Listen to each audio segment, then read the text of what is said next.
Olá, que Deus abençoe a todos vocês, poderosamente em nome do Senhor Jesus. Nós vamos hoje dar continuidade à meditação e à leitura do nosso livro Segredos e Mistério da Alma. Nós vamos continuar aqui o capítulo 4 na página 93. Quero que você, então, que está participando conosco, deixe a sua curtir, seu seguir a nossa página no Facebook, você se inscrever no nosso canal do YouTube, tá certo? Para que muitas vidas sejam abençoadas por este conteúdo. O título aqui diz: Vigiai e orai. Na página 93 diz assim: O Senhor Jesus disse: Vigiai e orai. Mateus 26, 41.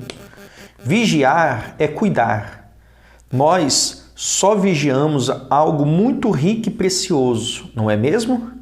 As joias valiosas são guardadas em bancos e em caixas fortes. O dinheiro é investido no banco em que se confia, e as mansões, as casas e os edifícios são vigiados por câmaras de segurança. Mas Jesus mandou vigiar o corpo, as casas e os tesouros deste mundo? Não. Ele nos mandou vigiar o que temos de mais valioso, a nossa alma. Você pode ser a pessoa mais pobre, mais feia e mais desprezível deste mundo, a última das criaturas, mas a sua alma é tão preciosa, mas tão preciosa que é disputada por Deus e pelo diabo. Deus fez a parte dele para conquistá-la ao dar a alma do seu único filho. O diabo não deu nada. Mesmo assim, ele quer tomar a alma humana para si. Então, quando você vigia e cuida da sua alma, você está preservando para a eternidade com Deus. Para você entender melhor o que eu estou dizendo, vejamos o exemplo de uma mulher que dá à luz. Ela não deixa o bebê sozinho, mas vigia e cuida dele o tempo todo. Ela teme que a criança tenha alguma necessidade e ela não esteja por perto. A sua alma vale mais do que tudo o que você tem. E é você quem decide se ela vai viver eternamente com Deus ou no lago de fogo e enxofre, que é a segunda morte. A salvação é tão importante que o Senhor Jesus reconheceu que vigiássemos e orássemos para guardar e preservar a nossa alma.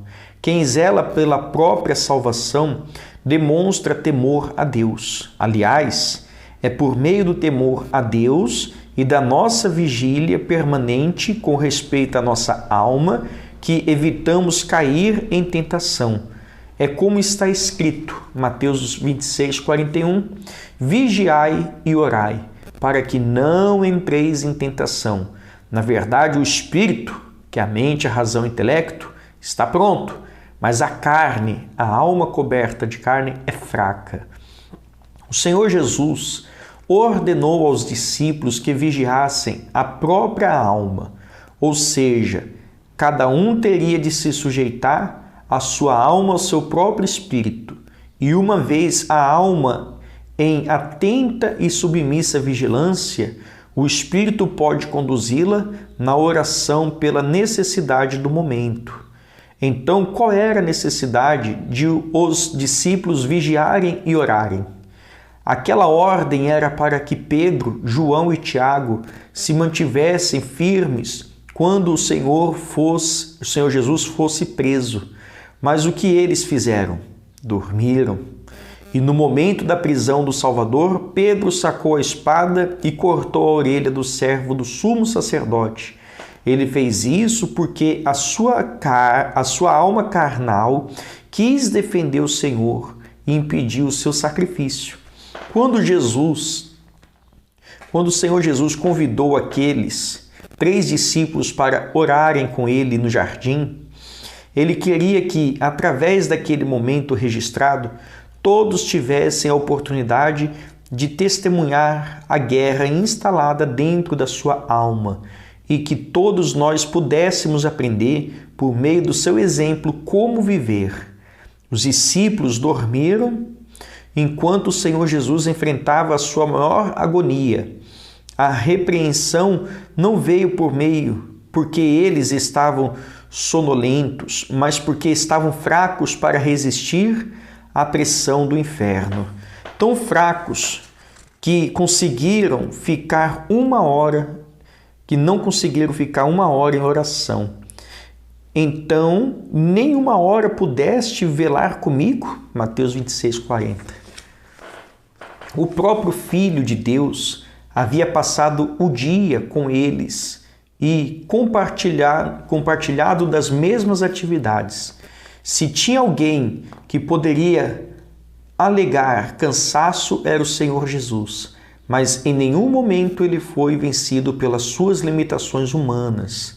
Vigiar e orar é uma tarefa espiritual que nos mantém conscientes do grande perigo que corremos de nos inclinarmos para a carne e para o pecado. Quem não viver essa vigilância, a exemplo dos discípulos, também cochilar na fé e colocará a própria alma em risco. Quem não vive em permanente estado de vigilância em relação à salvação da própria alma, não crê nas Sagradas Escrituras nem na vida eterna. Saiba que é na hora da tentação que a fidelidade e o temor são provados.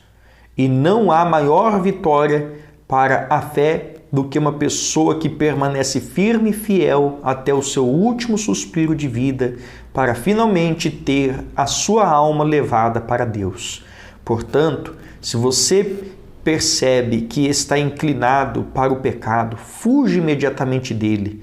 Não deixe que os seus desejos o conduzam. Você tem espírito, ou seja, inteligência e raciocínio para proteger a sua alma por meio da obediência à palavra de Deus. Tudo neste mundo tem prazo de validade, menos a alma humana. Ela é eterna. Não pode fazê-la deixar de existir nem a primeira nem a segunda morte. Nem o inferno, nem o diabo, nem Deus pode destruí-la. Se ela for lavada pelo sangue do Senhor Jesus Cristo, viverá a eternidade com Ele na Nova Jerusalém. Mas, se ela não for purificada dos seus pecados antes da primeira morte, sofrerá os tormentos eternos na segunda morte, que é o lago de fogo e enxofre. Amém, pessoal? Nós concluímos aqui, então, mais um trecho do capítulo 4. Amanhã nós vamos continuar falando aqui a segunda morte. Eu quero explicar algo para você que diz respeito a essa passagem que o bispo citou aqui, que a carne é fraca, mas o espírito está pronto. Muitas pessoas dão essa seguinte desculpa: eu caí porque a minha carne é fraca. Então elas ficam dando essa desculpa, mas na verdade, quem cai no pecado, quem cai em tentação, caiu não porque a carne estava fraca, caiu porque a carne dela estava forte, porque ela alimentou mais o desejo da sua carne, mais as suas vontades, enfraquecendo assim o seu espírito, o Espírito de Deus. Então, se veio a tentação, ela caiu por quê? Porque a carne dela estava forte. Não porque a carne estava fraca. Porque se a carne está fraca, quem tem que prevalecer é o espírito que está pronto, que está forte. Então, se você vive alimentando os seus olhos, suas cobiças, seus desejos, sua carne vai estar forte. E você vai se encontrar fraco espiritualmente, como estavam ali os discípulos do Senhor Jesus. Por isso, nós devemos andar de fé em fé, confiando em Deus, negando a si mesmo, tomando a sua cruz, para que venhamos guardar a salvação da alma, tá certo? Que Deus abençoe a sua vida poderosamente e até amanhã. Deus abençoe. Gostou? Que tal ouvir de novo? Ouça quantas vezes precisar, até que este conteúdo faça parte de você. E não se esqueça de dar o seu like, comentar e compartilhar. Até a próxima!